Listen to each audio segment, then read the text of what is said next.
practice by yourself. Right, so you don't get a chance to play for it. Yeah. But it's just a matter of practice. It's just a matter of doing it more and more times. More and more you play in front of people, you get less and less nervous. So it's just an experience. Just a matter of doing it as many times as you can. So sometimes if you can play in front of your friends or your family, it doesn't matter. Just so you have someone sitting in front of you and listening to you, it's really, really helpful. Just as an exercise. Because when we're always in our practice room, or just playing for ourselves and in a small room, and then we go out and play for other people, it's just a completely different feeling, as you know. It's like, whoa, what is this? Everything seems so different than in a practice room. So I would suggest that you to try to just play in front of your friends, or whatever. Just get a couple of your friends and play. It will really teach you how to relax more and how to be more, just more relaxed, and how to deal with that, how to deal with nervousness, because it's very natural, of course, to get nervous playing in front of people. It's the most natural, but it's just about practice. And I think also with that comes the sound. Your sound is it's very nice, but it's very soft. It's like, again, it's like you're playing for yourself. It's not like you're playing for the people. As I was speaking before, when you're playing for people, you really have to think about reaching everyone. And again, the person in the last row, you have to reach them as well. So you have to learn how to project better and how to make your sound stronger. Technically, one of the things that you can do to make that better is to dig in more into the string. I notice when you play a lot on the surface of the string. So it's something like this, for example. So it's very much on the surface of the string. When you dig in more into the string, the sound automatically gets louder and it projects better. So, for example.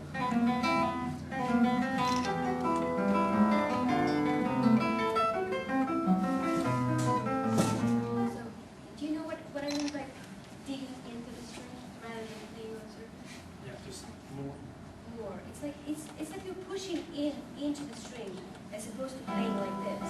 So, for example, you see what happens? Yeah, try to dig in. It's better. It's like you're pushing the string in. Yes. Better. So if you can do that, but again, that's just technicality of the matter. But I think in here you also have to think in terms of, okay, I'm not playing just for myself. I'm playing for people. You have to come out of your shell and just share with us more. Again, but it comes with just doing it more and more times. Again, like I said before, just get your friends together and play with them. And you will see how every time you do this, there's more to learn. And you will relax. All right. Let's go from the beginning. And try to apply this, the sound-wise. If you can try, I know it's very difficult to do it on the spot, but if you can try to do this now, just push the string more. To get that louder sound, projecting it.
What do you think?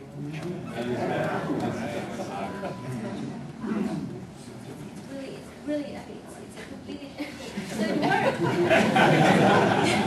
No, it's much better. So, that's what you need to do. That's what you have to keep going. And of course, you can always do more and more and more. But I want you to have this in your mind that, just, again, you're playing for, you have to play out there, not for yourself, but out there for the people. Even if you're in a practice room. Do you have a cat at home? If you have a cat or dog, you can play for them. No, I'm serious. Just, you get the idea, just to play for someone. Not so much, because I feel like you're so concerned with this. You're so in here, and you're so concerned with everything here, that you're not thinking out there. So that's the key. As far as the piece overall and the character of the piece, what's behind it, I think. Have you thought about what you want to do with this piece musically, what it represents to you, or how you think it should sound, or just the character of it? Have you thought about that? I think,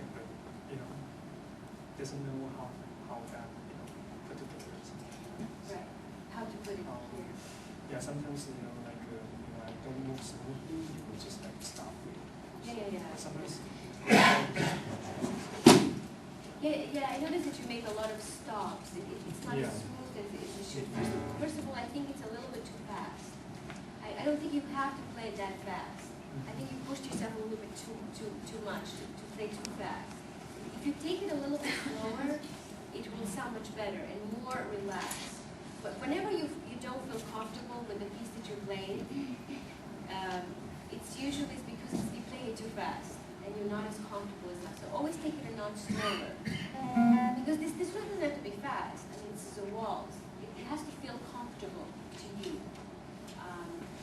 And play whatever feels comfortable to you. You don't have to push yourself to play too fast. So that's one of the things that you can do to make it more relaxed. Also, I think your left hand is a bit tense when you play. It feels like it's not running smoothly. So, when you practice at home, you practice it slowly? Yes. How slowly do you practice? Well, so just like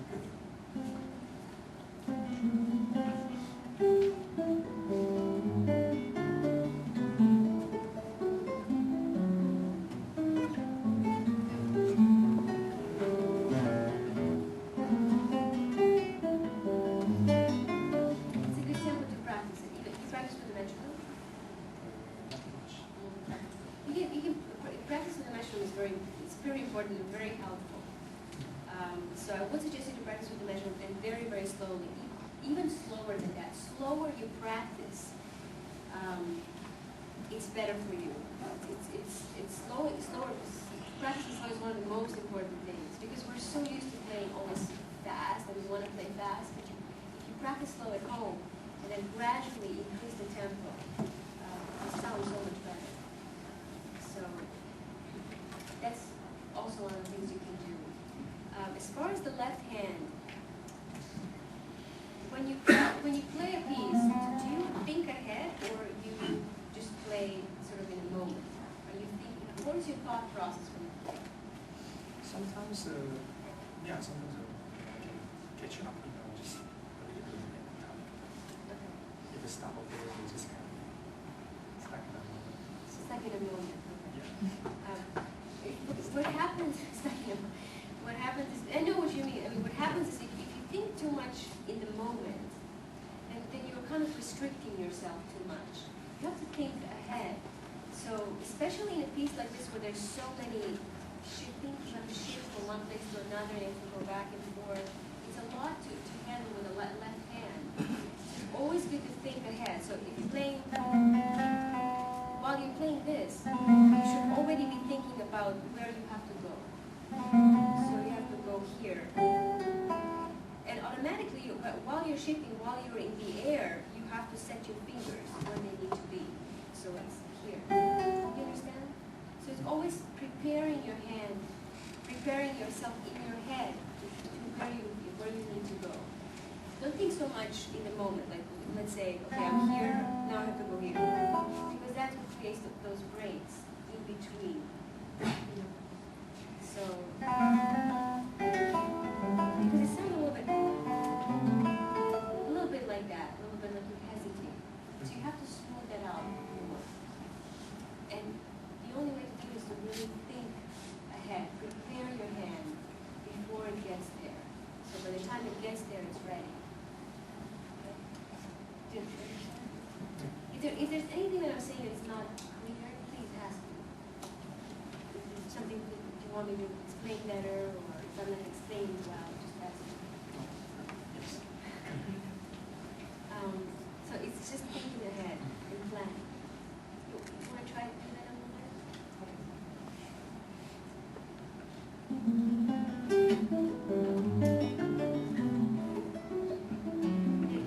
Sorry. Just slow down a little bit more. Just be more comfortable. Be more comfortable with the tempo.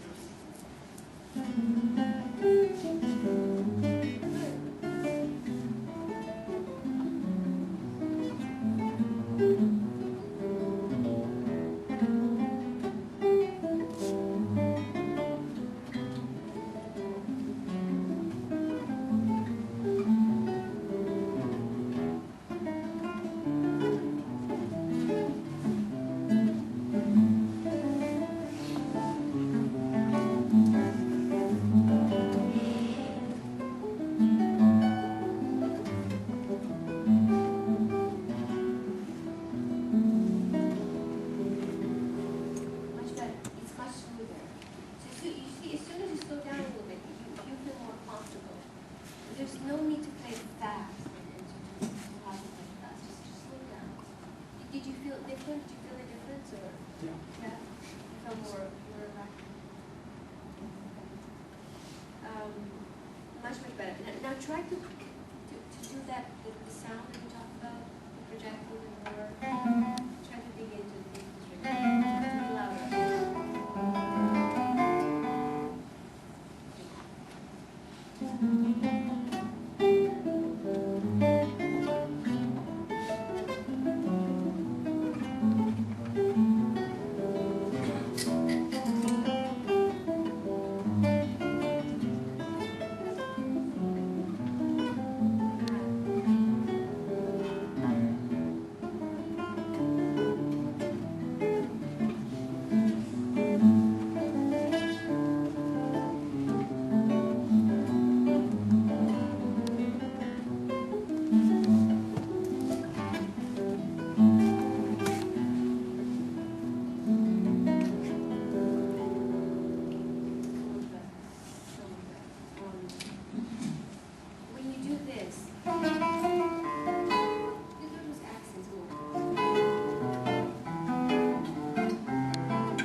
So let's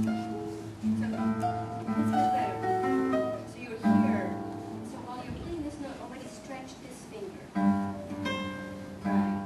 And then just release the first finger.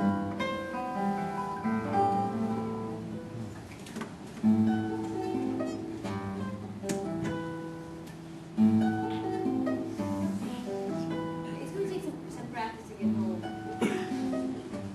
It's much better. So you see how it's all, when we talk about the technique, there's a lot of planning that needs to be done.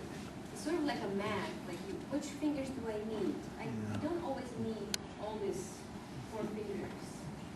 So it's really, you have to decide which finger is going to the next note first, which finger I don't need for that next note, you know? So it's a lot of planning ahead. 5 minutes. Okay.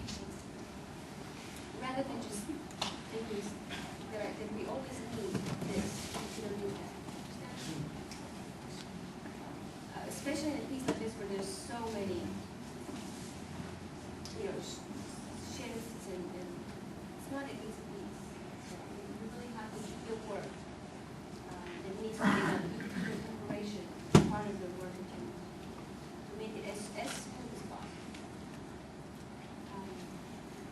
Right. One more thing.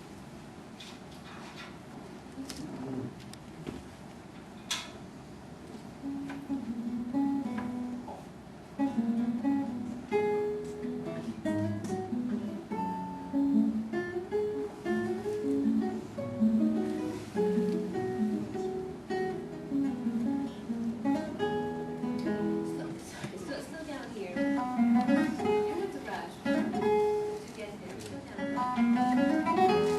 Because it always sounds a little bit too rushed. Just slow down.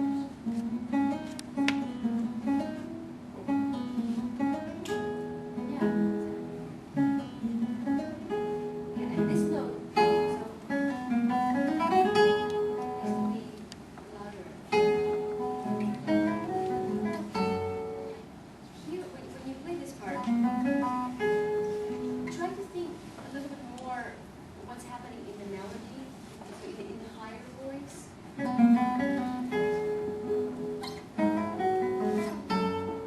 This is so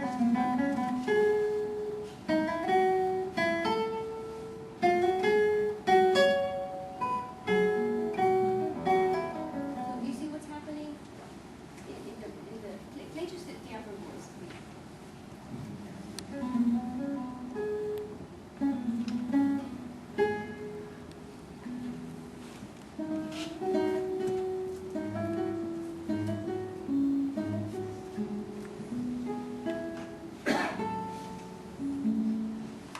You can just play just the upper voice.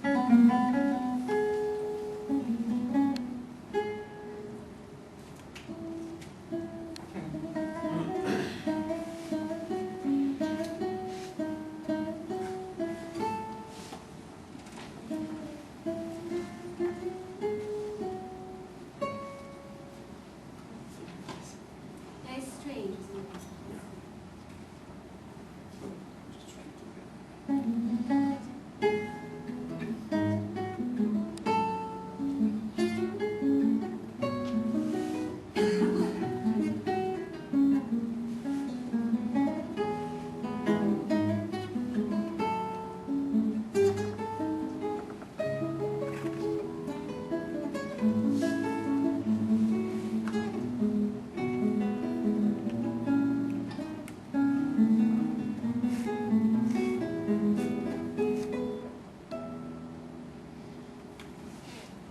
The reason why I ask you to just play the upper voice is because sometimes it helps us to hear better what's happening in all the different voices. Because if we constantly play